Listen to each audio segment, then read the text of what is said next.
Welcome back to Viewer Discretion, a television and entertainment podcast co-hosted by myself and my friend David Dennis Jr., who is extremely dressed up for a very serious podcast.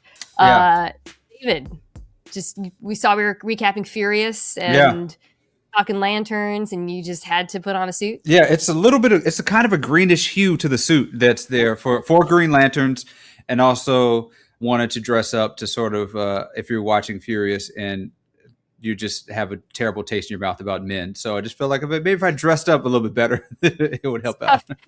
Tough look for men. Tough for the guys. If our rankings, there would be men at the bottom all the time. Furious.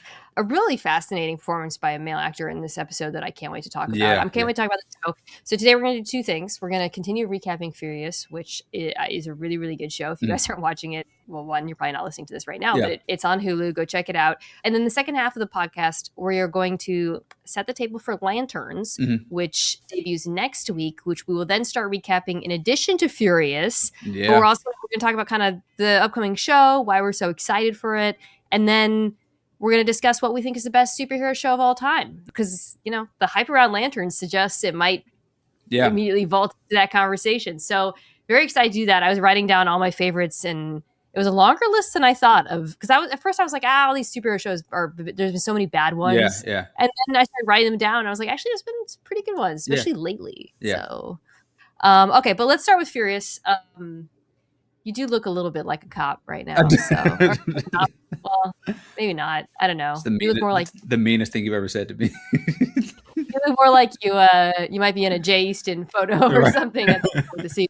Okay, so let's. I figured we could start with the Alice track of the episode, who's the cop, the detective, and then we can do the Catherine track, and then at the end, obviously, they finally intersect. Yeah, where we left off last episode was Alice had been betrayed. It might be overly harsh, but Detective Nora, our FBI agent Nora, had called her and said she was off the case because she pulled a gun on a cop. And I was wondering with you if, was Nora covering something up, or was there a master plan here? And you were correct. It really wasn't. She seems to have been legitimately worried that Alice might get fired. Yeah. And told her as much, which then set off a chain of reactions. But it does. At the end of the episode, it felt like they were done investigating. Nobody's done investigating. The investigation continues. It expands. How did you feel about because the Nora, I don't want to say redemption, but the fact that it became obvious there wasn't some massive cover up or anything like that? Yeah, I think it just kind of adds to the fact that a lot of the people on the show are just flying by the seat of their pants, and they give you, and it's interesting because there's really a difference between sort of being unplanned and being irrational. There's a fine line where I'm not annoyed by the decisions that they're making that are sort of off the cuff. They've built enough to be these people are just trying to figure things out for a myriad of different reasons, and it doesn't make me really annoyed by them. Well, I think one of the things I've loved about Nora in this episode really drove it home is she is obviously a little bit flying by the seat of her pants, but I think what this episode reasserted is she's just smarter than everyone around her. Yeah. And she is able in this episode to kind of manipulate or goad or encourage some of the other characters' pieces on the chessboard into doing the things she wants to do to further this investigation and keep it alive and keep it going. One of which is there's a great moment in the elevator with Danny, who's the one good man on the show. She's like, don't release the photo. And they're kind of exchanging looks. I love that moment. She's extraordinarily capable. And she's surrounded by, for the most part, these pretty incompetent to evil men.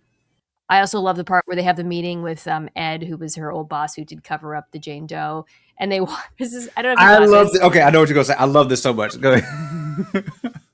He's like, let's do some targeted searches, and Joy's like, yeah, targeted searches, and you're just rolling your eyes. And then when Ed Harris walks out, she rocks behind him and goes, ooh. Just cry. She's just a weird little freak. I keep going back to that. It's such a weird. Be weird. And the actress Quincy Tyler Bernstein.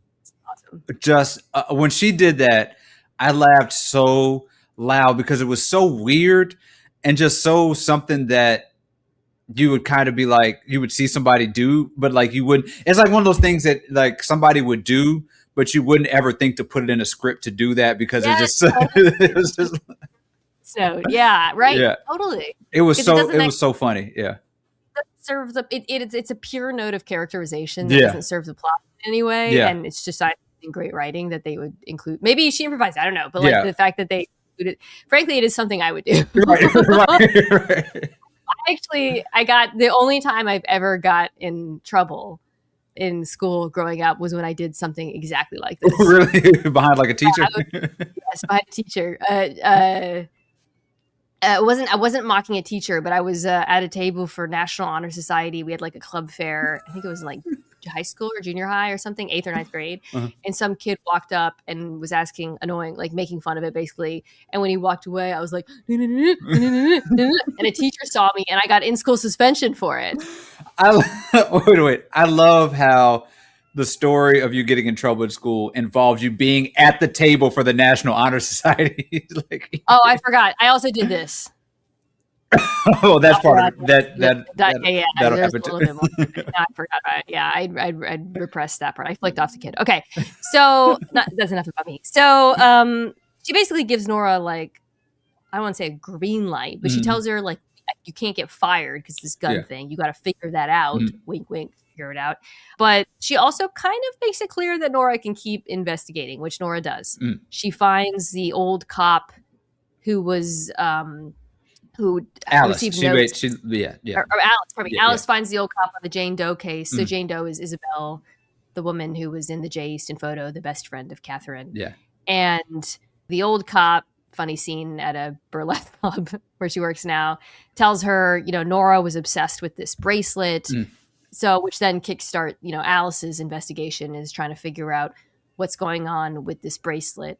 So Nora says to her, like, basically, you got to solve your Marshall problem. Marshall's her ex who put the gun. So she makes a decision. Yeah. I don't know if it's a little bit unclear to me how much of it is strategic versus just like getting off and, F you. But briefly summarize it, she invites him over, plays dumb, plays innocent, plays docile, tries to goad him to drinking and attacking her, and then has her neighbor call the cops on him. Yeah.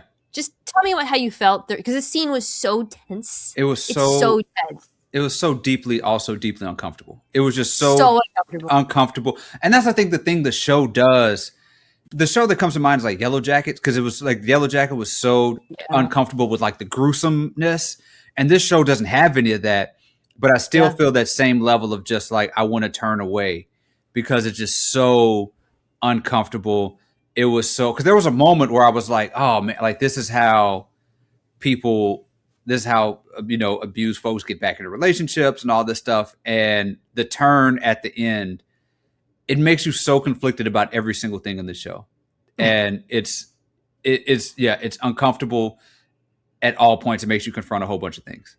Yeah, uncomfortable is exactly the right word, because as an audience also, and this is, I think, what makes the show really good, you don't know what the hell is going on. Yeah.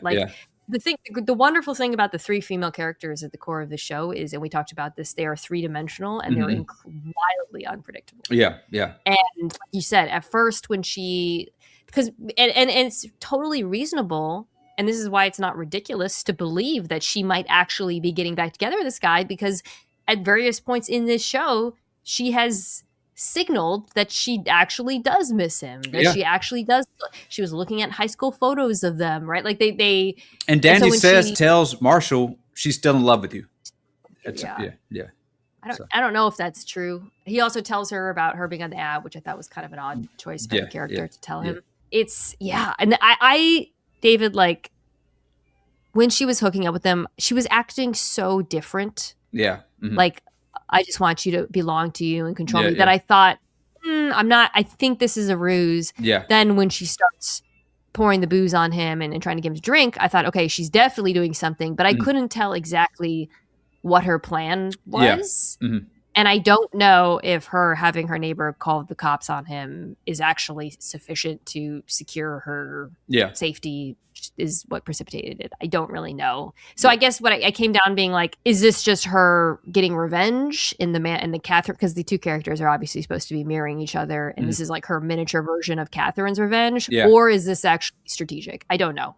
Yeah, it felt like it was her revenge, but she wanted to do the revenge in a certain way. Like she wanted to and very much the same way like Catherine's doing it. Like there are ways to ruin somebody or kill them or whatever, but I want to do it in this very personalized. Even going back to the first episode where they were talking, or maybe the second episode where they were talking about these killers and the way that they kill and the ruthlessness, and it's like, is this about just killing somebody, or is it about killing them in a way that's the most gratifying to scratch the itch of the revenge? And it feels like she was doing both of those. I think that's accurate. I don't know if it's going to be effective in terms of, I guess, protecting herself from getting fired because of the gun with him. It's left open-ended. It does, however, also trigger her to have a realization about the case, right? So it's been set up. She's trying to figure out what Isabel's bracelet was. And while looking through the photos, she looks through the old photos of her and Marshall. And when she was looking at the photo, she saw the photo of her with the injuries on her own face. We see her looking at a picture of an embryo and making this. There's always, in cop shows, there's always the moment where the cop sees something. And that made the connection. And then they don't obviously say it all out. You have to wait to see what it is. So the connection is that she remembers, and perhaps so it's revealed in this episode, by the way, and Marshall didn't know that she was pregnant when she was 14. She was kicked out of the house, Alice, and it's implied that might have given the baby over to one of these safe surrender facilities that give you a bracelet, and she sees the photo and she realizes that's what it is. So while the cops back at HQ and FBI agents are focused on finding Catherine, because they have a tip now, she's a nurse, Alice is pursuing this bracelet angle, and she figures out that there's a safe surrender place right by the Candlelight Lounge, and that leads to the very end of the episode. Are we getting to a point where one of these kids is hers? Is that like a thing? Yeah. It feels like they're trying to get it, like make us feel that, and I don't know if that's like too tight of a bow on a show like this. It was a little bit. So the implication is that she gave up her baby and the baby is alive. I don't think it's gonna be one of hers, but I think on the other side of the Catherine, there is going to be a like, holy crap, shocking mystery reveal. I don't think it's gonna involve Alice and her baby. I did think about that. Yeah, but I don't think so. I like it. It feels like it might just be like a friends you made along the way type of thing, where it's kind of like, one of these could have been your kid, or like this, like that might be the thing. But it felt it sort of gave us a thread of that, where it feels kind of almost not predictable, but kind of a way that like the show, as we've talked about, is like they take you right to a moment and then like veer off. And so I don't know if right now they're leading us to a moment where we're supposed to believe one of these girls, maybe the girl's killed, or it would have been her kid. Well, yeah. Right. Okay, well, then let's get right into the girl who was killed. And First of all, the fact that her face was gone, I feel like was such a tell on the part of the show that there's something going on here. Like if there's ever a dead body in a show, or the identity has been messed with, shenanigans are afoot. So we'll get to that in a second, because there is the other side, Catherine's side, introduces some major potential mystery and questions. So speaking of uncomfortable, oh my God, everything about this plotline, this episode. It starts with her in bed with Alden, who's the guy she's caretaking for. Steve Way, the actor who was in Rami, is excellent in the performance. And he tells her he's dying and he wants to marry her. And she comes up with a story where she's like, there's a man outside my van. He's an addict. You might hear some screams, et cetera, et cetera. Yeah. So, okay. Then we get, and this is what I was alluding to, one of the beginning of her interacting with the lawyer. I found all of these interactions. I thought this actor crushed it. I thought he was so Hal, I think is the character's name.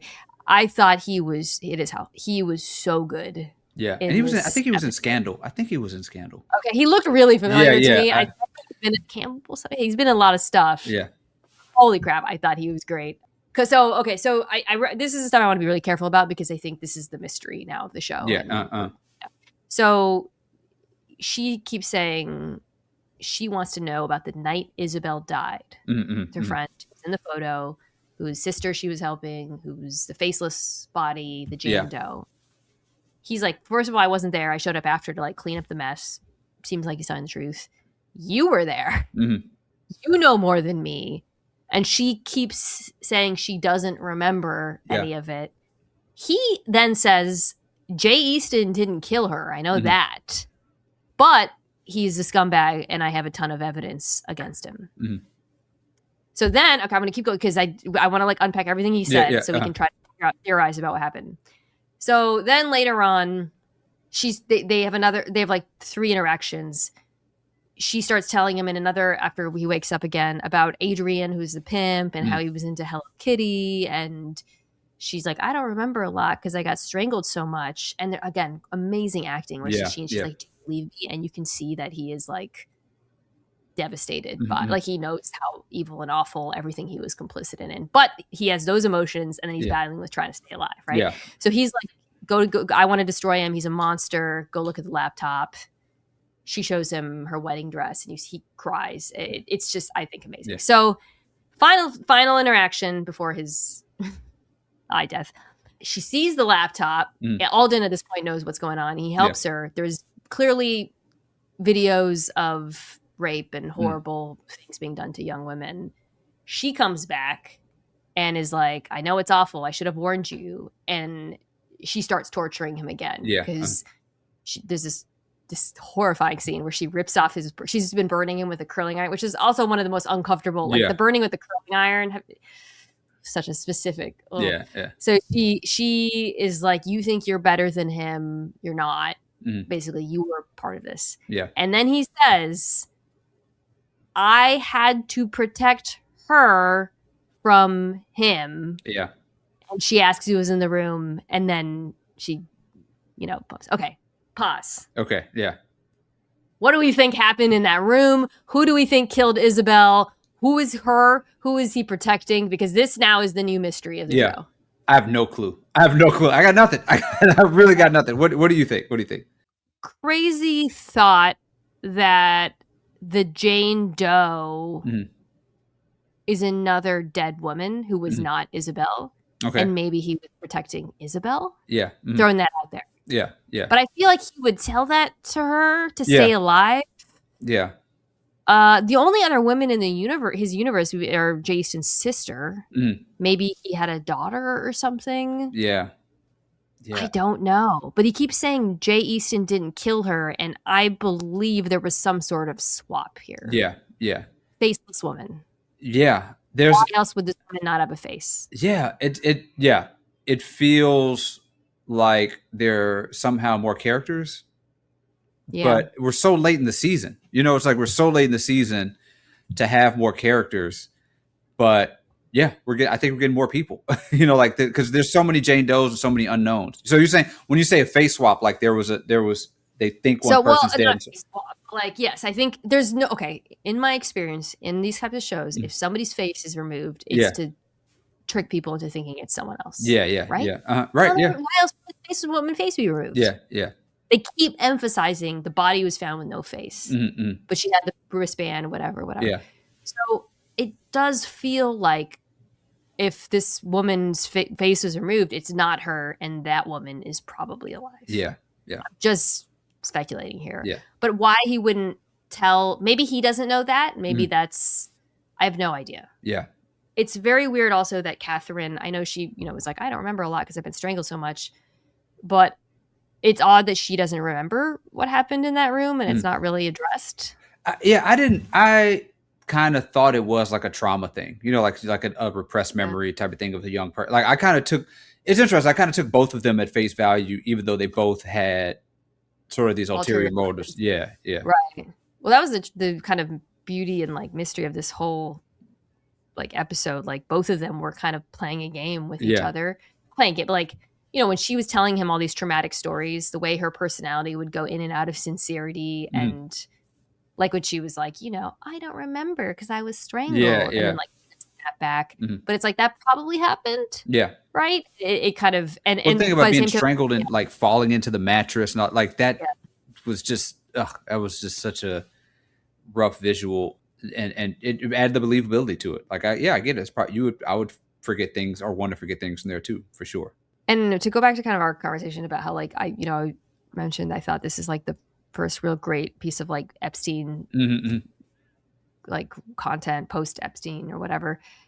This character is so important because he really does seem like a normal guy, right? Like he seemed human. He was like, when he's talking to her, I found myself saying, just let this guy live. He sounds like he's going to help you. He sounds like he didn't actually do any of this. But he's had these damn videos on his laptop. Yeah. And she's right. Yeah. She is right. He's not better than them. Yeah. I mean, it's when we talk about the parallel between the two characters, like Marshall kind of is like that too. Like that's the thing that kind of is the sticking point to me about this show, that we talked about it last week. It's 3-dimensional abusers. It's guys who, for the most part, are kind of normal. Because even Marshall in the room was kind of like, hey, I don't want to do this. This is kind of, you know, like, I want to make sure you're okay. You're good. You know, what's going on? Like, he seems like a really concerning dude, and he reels you in, and then he like slams something or does something that reminds you that he is like, he reels the audience in the same way that you kind of feel like he's reeling Alice in. And the same thing for this other guy. Like these guys are just like truly, it's a reminder that there are people who, like these men who wake up, who go to work, who love their daughters, who like donate to charity and are like great dudes otherwise, or you would think are great dudes otherwise, and are absolutely horrendous people. And that's why it is such great post-Epstein content, is a reminder that like these guys are just walking among us, and you think that they're just normal other than this. It requires so many of them, not just the actual abusers or perpetrators of, you know, the crimes, but enablers. And he's an enabler.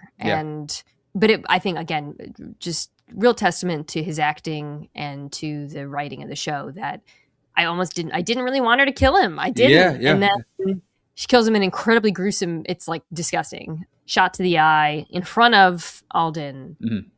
And I think that's just a bridge too far for, you know, he's tolerated a lot. We get a great, and this is the other thing we've talked about, how this show does a really good job of us like kind of luring you into complacence with comedy and then hitting you with like the tonal shifts. When the cops show up, she's gone. And this is a hilarious moment when Danny Kelly and the other cop pull up at Joy, and he's like, he's alive, Alden. And he's like, put your hands up. And Alden goes, do you want to tell him?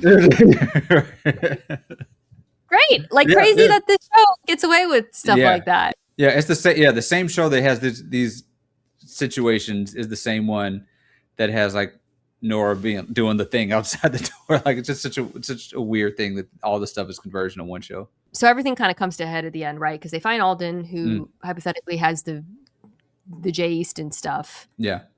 I would not be surprised if none of that goes anywhere and nothing comes of it. Yeah. But and then at the end, meanwhile, on the flip side, we have Alice arriving at the safe surrender spot, and she sees Catherine in.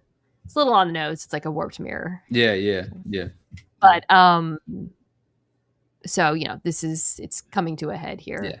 And they sit on the opposite side, and they're two sides of the same. Yeah, I get it. Yeah. See what you did there. Well, I guess though, Catherine merely being there, though, David. Oh my God, there's no way she's her daughter. No way. Well, that was my thought. Like that's where I felt like they were leading us to. I thought they were like, this could be her daughter, right? But then again, as we said, like the show just has done such a good job of making things so unpredictable, and I feel like it's predictable now. That's a little too. That's a little too much. That's why I'm like, it may be somebody who was killed, or one of these Jane Does, or something like that, or we may just end up with her just being like, these could have been my daughter. But it feels like we're getting to a point where that that is just dangling too much for there not to be some sort of connection. I guess the final question is just, why is she there? We know why Alice is there. Yeah. Because the Isabel's bracelet or whatever. Why would Catherine be there? Yeah. Maybe Isabel had a daughter and she's trying to find her. Maybe her interaction with the lawyer led her to believe that Isabel is alive. I don't know. Yeah. This is the new, and this is why, again, another reason why the show is so good. It's not just like, are they going to find her? What's her motive? They actually, one of the cool things about the show is they reveal her motive in the first episode. Right. It's like, we know what this woman's doing. We know that they're going to find her. But the real mystery here is the impetus for her doing all of these things a cover up for another bigger crime or some greater reveal? It's like a reverse crime show, right? Where everything that you wait for is at the beginning, and then you sort of backlog, like go backwards to what happens after, like what happens next. And because you kind of want this to be like a twisted buddy cop at the end, where they're like, let's go figure this out together, like it's something else. Yeah. Where that's the other thing about the show, right? Is like you're rooting for both of the criminal detective. Yeah, those are always that which is a classic in the genre. Like a lot of, there's definitely been shows like that where you find yourself rooting for both sides. Yeah. But ironically, like Face Off, the late '90s movie with. Yes.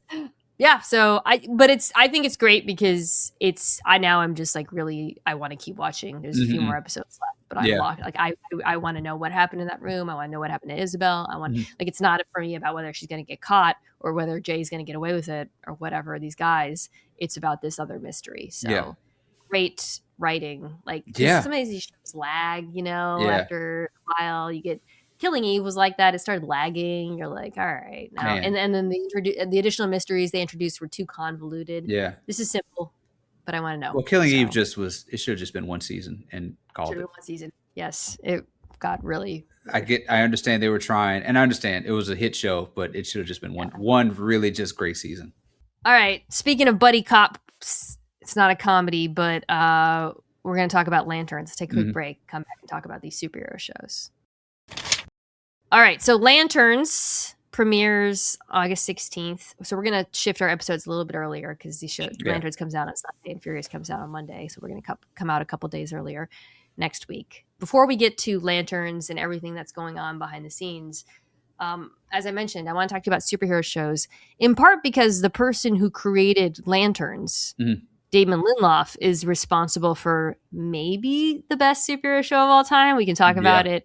A show that I'm so sad this podcast didn't exist when it was out, because it actually, I feel like you and I, maybe earlier in our friendship, this was like this show is this is my show too kind of moment. So much to both of us. Yes. Yeah. And Lindelof created that, which is a huge part of why I'm so excited for Lanterns, is because proof of concept that this dude can build a world. It was really fun because I think it was like maybe last year when you mentioned this, and it was like a year and a half out. It was like in development. You were like, we're doing Lanterns on the show. Yeah. When they were like, well, I mean, Damon Lindelof, Kyle Chandler, say less. Like, I'm a huge Friday Night Lights fan. And Lindelof, by the way, for me, Leftovers is another really important show to me. Like, he's responsible for two of my favorite shows of the last, and also commenters, viewers, I'm working through Leftovers. I'm getting there. Everybody was like on me for the last forever when we talked about Leftovers last time. I'm getting there. We're working through it. This is when Watchmen comes up. This is what I think of is that one of the things that I wish that I could experience again for the first time was the opening scene of them recreating the Superman origin story using the Tulsa massacre and Future's playing at the end. It is just like, I can't think of a better opening to a show, and I wish I could see it for the first time again. Like, Watchmen is something I wish I could just relive without, like, somebody could wipe my brain of Watchmen and I could just watch it again. It was a perfect, probably my favorite season of television that ever existed. And again, like the show that was made for our podcast to exist for shows like Watchmen. It is, and I think just thinking about and this is what I hope Lanterns achieves when I think about like what makes a really great superhero show, taking these things, that are not of this earth, science fiction, fantasy, superpowers, all of that, and then grounding it in the real world in a way where it feels present and urgent and scary and visually amazing, all of that, and sometimes confusing. Like Watchmen was a confusing show. There was stuff sometimes going on, with like Adrian Vell. I was looking at like just, there was some really, really complicated. Yeah. And it was like based on a comic from like 30 years ago. It was like had come out in 86, I believe, was when Watchmen came out, which is a formative comic book in my life. I love Watchmen with all my heart. But then there was also a movie adaptation of it that a lot of people's reference is the movie adaptation. Not nearly as good as the show. Not nearly as good as the show. And then there's the show that like builds on the comic book, and just people just, it's just, and even at the time, DC Comics was doing like a rehash of Watchmen that was just nowhere near as good as this. And it just built on all these worlds and grounded in this like, and it took this turn that nobody saw coming with this show, which is, like you said, which is why Lanterns has so much, because the Green Lantern, I'm not a huge Green Lantern person, but the lore and all that stuff is just so ripe for telling of an incredible story. I can't wait for this, and I just love just being able to talk about Watchmen. Like these two things are just like amazing for me. Yeah, it was because Watchmen also, speaking of Furious, like had some really fascinating tonal shifts in it. There was like, again, this is not spoiling. If you haven't watched it, please watch it. And is it on HBO Max? I hope so. It should be, yes. There's a white supremacist group, but they're fools. Like some of it is played for comedy at points. There's like so many.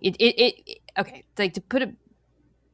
It's just a profoundly strange show. Yeah. And there's a lot of moments that are like you are just along for the ride, feeling that you're in the hands of like a writer or creator who is going to get you to the right place, but you have to really succumb to the show and be okay with some episodes where you're like, I don't know what the hell just happened in this. So and it's the same, Leftovers the same way. So I think that's my hope for Lanterns is like, bring us into this world, ground it, make it funny, make it feel real, connect it to things in the real world, which the Watchmen really did. Yeah. And then, but like, I want it to be strange. Yeah. I want it to be unpredictable. I want it, and I think, because based on the trailers and what we know about this show, there's a large, like, supernatural, like, it was obviously supernatural, but like a alien component to this season, and I think there's some potential for some real weird shenanigans to unfold. We should have watched the Ryan Reynolds Green Lantern to prepare for this. But yeah, I think that's it. That's like, because you have a creator. Like, I think that there are sort of two ways that people take superhero adaptations. There's like the Marvel way, which is like very true to the the origin, true to the subject material, the material and everything. And it's like the comic book jumps off the page, right? And then you'll have people who try to ground it too much, like ground it in reality, or just make it dark and sort of like take away from what makes a superhero, Snyder. But like all of that stuff. And then you have what they did with Watchmen, which I hope to do with Lantern, which is there is a love for the source material and a love for the story, but also there is that groundedness of what would happen if this weird stuff happened in the real world. And seeing, that's the way to put it. Yeah, like seeing, like, I guess what Sinestro is the villain, like seeing him means, oh, we're going to get like this weird sci-fi stuff in the midst of all this, which I think is right in that sweet spot. Yeah. So, okay. Well, let's put a pin in that, and we'll get back to kind of what we know about Lanterns and what it means. But I think that that's exactly why Watchmen was so great. Also, the cast. I mean, good Lord. Like, just looking at some at that time, like, we talked about Wonder Man, which unfortunately was so brutal. But Yahya Abdul-Mateen at that point, I hadn't seen him in anything. I think he was pretty young. Obviously, Regina King was well known at that point. I mean, MVP season from Regina King, just unbelievable. Gene Smart, by the way, this was before Hacks, and this was kind of like starting She's awesome in it as the FBI agent. When she pulls, like we talk about weird stuff. When she pulls out the blue, sex. Yeah, it's just Hong Chow is in it. I forgot the bad guy is James Wolk. Like it's just an insane cast. Yeah, they spend a whole season of him just like creating clones of servants and just murdering them. It's like he does that for the whole season, just doing weird stuff, man. So weird. Henry Louis Gates was a Secretary of the Treasury in the show. I feel like an entire like generation of people learned about the Tulsa Massacre from watching. Yes. This was like, and this was also in the era of, people learned about that stuff. COVID and George Floyd. People learned about the Tulsa Massacre and things like that. Yeah, it was. Yeah. We didn't even say what it was about, which is for those who don't know, the Watchmen TV show is. How do I even say what it's about? It's about these vigilantes because this white supremacist group attacked all of the police officers in Tulsa. And meanwhile, there's a billionaire who had launched a fake attack. Why am I trying to summarize Watchmen? It's impossible to summarize. Yeah, it is. So for those who, the comic book was basically it was like The Boys before The Boys. It was like taking like superheroes and treating them like celebrity and sort of grounding them in the reality of what happens when you're a superhero. And it was a really formative way to like retell what superheroes were in the mid 80s when everybody was doing that. Frank Miller was doing this Batman thing. Alan Moore, who did Watchmen, was doing that. And then this show sort of carries on from that, but sort of modernizes it within Tulsa, within the idea of white supremacy and billionaires and this sci-fi stuff that's happening at the same time, and like sort of modernizes it and carries the story forward with all of these sort of like descendants of those characters. I think we kind of got it's a great summary. Yeah. And as far as like, it is and this is why it would have been so interesting to talk about. The show is like commentary on history and on white supremacy, but also grounding it into supernatural, both puts it in perspective and shows the like absurdity of it, while also making it feel very like real and present. And it's an amazing piece of art. Okay, so I guess that brings me to, before you take lanterns, like kind of the question: if we are assuming, like you and I both think very highly of Watchmen, So to go back to the initial question, which is what is the best superhero show of all time? Does anyone come close to taking the crown? Like if we're setting a bar for lanterns, is there anything else? I wrote down a bunch of shows. Okay. Is there anything else so I guess I should say there's animated and non-animated. We're going I'm going non-animated. I assume that's because there's been some amazing animated shows. I just view that as so different. X-Men 97, Batman the Animated Series, Spider-Man. These are shows I grew up on, but they're not. They feel very. I mean, you can just do different things with animation than you can with real live, live action, and it just has these different parameters, which makes a good one so much harder to pull off and so like very gratifying for sure. So live action. Okay. What comes close? What for the crown to you? So I don't, I just love Watchmen so much. I don't think that there's anything that I would even put in the Watchmen bucket. Like Watchmen is LeBron and Jordan, like that is their thing. But there are some, I think Hero season 1 is one of the great superhero seasons of all time. Season 2, it was a show that was hurt terribly by the writer's strike that happened in the midst of it. So season 2 was not good. But season 1, it's also like very nostalgic to like the old style of TV, 24 episodes. I got Heroes on DVD the season. Like that's how I watched it when I was in college. Like that was a really cool season. I think some of the CW shows did some really cool things early on, especially like Arrow was pretty good early. Flash, some of the stuff, Flashpoint stuff that they did was really cool. Like those to me are some of the ones that really stick out. Penguin recently. Penguin was good. Yeah, it was really good. What you got? Okay, so here I didn't watch Heroes, but one of my most vivid memories of my brother visiting me in New York circa, when did Heroes come out? That was a long time ago. So early when I lived in New York, like 2008 or 9, we were at a restaurant and he saw Milo Ventimiglia, who at the time was, he was like, I'm going to go say hi. I'm like, don't do it. Don't do it. My brother, we're so different, walked over, introduced himself, and then beckoned me over and made me take a photo of him interrupting this poor man's dinner. So anyways, apologies to Milo Ventimiglia belatedly for my brother interrupting your private dinner in New York City. Okay, so the Penguin. Yeah. So fun. We were watching the show Sugar with Colin Farrell as just as himself, and I still cannot believe he was the Penguin. Yeah. He just does these weird things. It's really cool. Like you forget what he looks like. Yeah, it was a great show. Mm-hmm. Yeah, really good at like the performances were amazing. Christina Milioti was amazing in it as the main woman villain. I don't know. Yeah, it was pretty special. I really love Jessica Jones season 1. Oh yeah. Okay, Jessica Jones. Yeah. So one and Purple Man was so talk about uncomfortable. Like scary, terrifying, uncomfortable character. Scary. Yeah. David Tennant is a very good actor. I thought that was great. I thought Luke Cage season 1 was pretty good. I don't know if you watched that. I did watch Luke Cage season 1. Chio Hoker, I think it was the guy who did that. Crazy cast too, right? Yeah. Mike Coulter was Cage, but it also had Alfred Woodward, Mahershala Ali. That was like Mahershala's like. I think that was like his coming out party. It's like the first thing he did, and it was like, who was this dude? Yeah.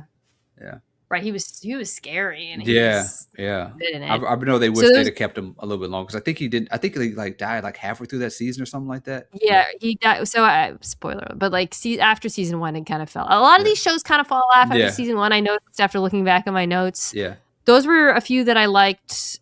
We didn't watch Legion. You and I have talked about that. I know people write that show. Daredevil. Daredevil was really good. And then the original Netflix all the way to here. I think in terms of like the longevity, every season's been pretty good in different levels of good. Daredevil is actually one of my favorite characters. I love Daredevil. I love the comics. I've been reading them since so Kevin Smith redid Daredevil like in the early 2000s, and it was and like kind of reshaped the character, and it's been really good ever since. And so I'm a huge Daredevil fan. The show does it really good justice. So. I mean, The Boys. Oh yeah, The Boys. Yeah, that's up there. Yeah. I know people are still a little bit hard on the last couple seasons. Again, continuing a theme, I would put season 1 of The Boys up there with any of these. Yeah, first at least two seasons were really good. And then WandaVision, which is not really like it's a little bit different. Yeah. But it was good. It was really good. Yeah. It's a good show. Growing up, I liked The Adventures of Lois and Clark. You and I did talked about the Superman kind of canon. But honestly, like I said, a few of those season 1s were really good. But as far as like a piece of art that I still think about that's impacted me, nothing comes close to Watchmen. It said more than any of these shows, it took the Marvel shows are kind of confined to the canon and the things that they do. Like also Wonder Man, which we talked about. Which we loved. It did something similar to Watchmen in that it like took a character and like had a general premise to the character and like took it a whole different direction, which I think is kind of where superhero shows are at their best. Like they have like there's just so much character that's ripe for something. It was almost like the comic book, like when there was a comic book miniseries out. Right, N.K. Jemisin, who was a real great like sci-fi writer, she author books of sci-fi books. She did a Green Lantern book like 2 or 3 years ago. That was just like a woman who was basically on the Green Lantern Corps, just like on this other side of the galaxy, and just like created a story about her from scratch. And I just think like that's where you have the canvas of a story, and you do your own thing with it. Is where these shows really shine. Oh, well, that leads me to Lanterns, and I think why it's so ripe for, like, the Green Lantern concept is so ripe for reinvention, which is kind of crazy when you think about it. It is kind of crazy that it hasn't been done well on television or movies. Yeah. Famously, Ryan Reynolds, what was that, 2012? It's like one of the worst superhero movies of all time. But like I said, as we've been talking about, like what makes these superhero shows great, Lanterns it's a universe that is really open to interpretation, right? Because there's multiple lanterns. So you can pick and choose who you want to play with, Yeah. what time, what angle you want to take on it. This particular episode or a show we already know is focusing on probably the most well-known Green Lantern, Hal Jordan, who's played by Kyle Chandler, and then Aaron Pierre is playing John Stewart, who is his junior / David Dennis under 40 draft alum, Aaron Pierre. This is a big opportunity for your guy, because I feel like a lot of people are going to watch the show and it's going to be a real okay, does he have it moment? You know what I mean? Action guy. Yeah. It's also interesting because based on the trailers, it's like, I know I joked about it being a buddy cop. They seem it's a kind of a frenemy type relationship. Like a lot of the stuff shown in the trailer is Hal Jordan talking about how John Stewart's replacing him. Yeah. And John Stewart being like, I'm going to replace him. Yeah. So John Stewart's a name I'll never get over, by the way. So there's going to be like tension between them as they work to solve this mystery. It's a murder. It's in Nebraska. They find out aliens are involved, yada, yada. But we know already that this is the interpretation, or this is the portion of the Lanterns universe that they are focused on. Do you think that, and maybe I'm just thinking about Watchmen and this, and like, I wonder if we're getting something that is about policing in itself, like policing and vigilantism, because that Watchmen at its heart was about that too. Like some of it, and Alan Moore sort of infamously is like very anti-vigilante after doing this stuff, and has said that like Birth of a Nation was the very first vigilante superhero story in America, and what that means. And Green Lantern Corps at their heart, it's a police force, right? It is a police force that goes around and space cops. And I wonder if we're getting something that is deeper about policing and what policing and vigilantism means in the like interstellar meaning, but also grounded in like the human experience of it. We have to be. Yeah. I mean, again, this is probably why I felt like it was important we talk about Watchmen so much. Watchmen was a show that dealt heavily with policing, vigilantism, and race and racial history. Lanterns is a show about policing, like you said. One of the heroes that they chose to be one of the two is one of the first Black superheroes. Yeah. Aaron Pierre's character, obviously. So I'm just like, it would be shocking to me if this show doesn't wrestle with similar themes to some degree. I don't know what it's going to say about it, or you know, because the villains, you talked about this. They called them, they have a scary manhunters. It's in the second trailer. You get a lot more of the show.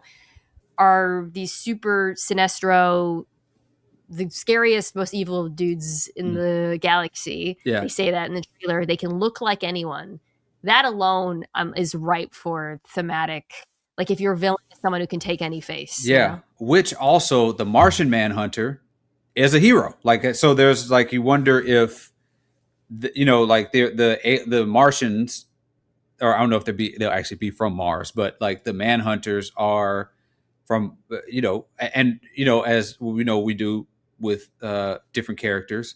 The Martian Manhunter has always been canonically Black. Because you don't have no Black characters, kind of like Piccolo is Black from Dragon Ball Z. But like, so there is the Manhunters and the Martian Manhunter and their relation to all this too, because it is a different race. They are a different race, and why do they shapeshift? Why have they come to Earth? Why are these things like? It's not going to be, I don't think, as villain and evil as you think, and there may be some sort of interrogation of what the police force is actually there for. Similar to Watchmen, the concept of like the extraterrestrial aspect was not as simple as like, these are scary, awful people coming to,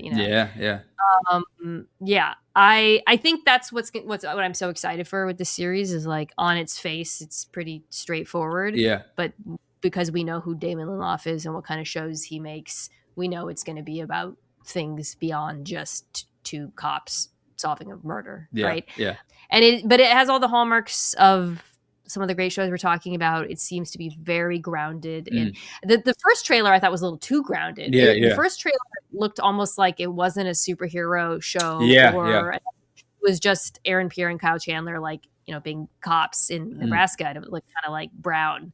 And then the second trailer was like, no. This is very much a superhero You're getting show. some comic book stuff.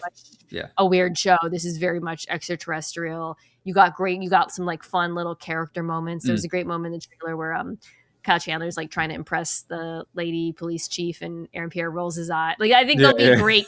You know, I like these two actors a lot. Yeah, my expectations are pretty high. Quite frankly, for this show. So don't let me down. Oh my gosh. The showrunner, there's a great article in the New York Times. The showrunner, Chris Mundy, made Ozark and the latest season of True Detective. And he kind of talked about how he wants it to feel like similarly like dirty and of the earth and stuff with the show was about like this article was about the props and the setting and all of that. And I think it's going to look cool. Yeah. I think it's going to be a huge show and I'm optimistic. Do we think it can be better than Watchmen? Oof, high bar. No. I mean, I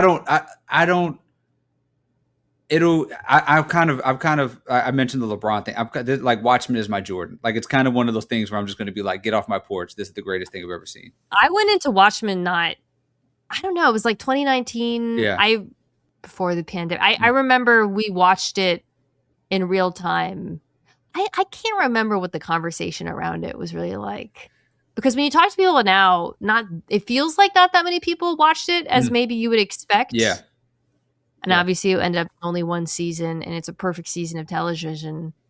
I don't know. I went into that show with zero expectations, even though I love Damon Lindelof from The Leftovers. Yeah, I came in from the opposite. I was not familiar with him, but I love Watchmen. I just love it as a piece of like literature. Like I think it's a tremendous piece of American fiction, right? So I was super excited about that and had no clue what they were doing. You know, like I said, there was this other sort of modern Watchmen that was happening parallel in comic books. I thought it was kind of related to that.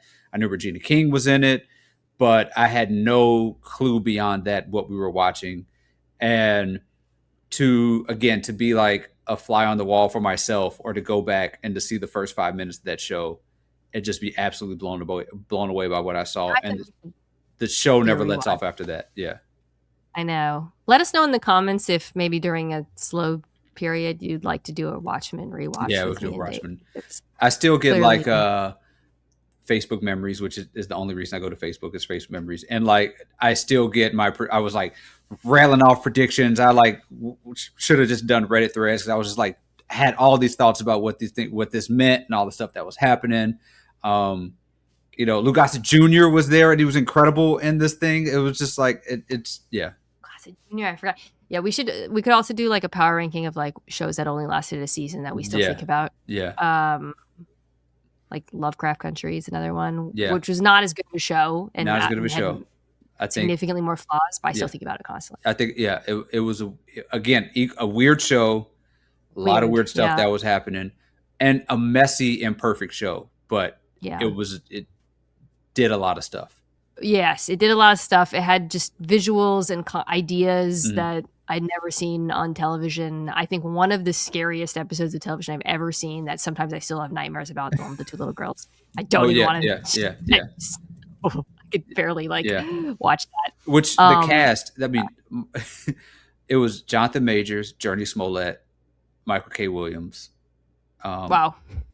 Wunmi Mosaku from who like went on to do Sinners. Just like a cast that is just, I mean, even the cast itself just adds to the lore of just like how wild that season of television was. Wild, yeah.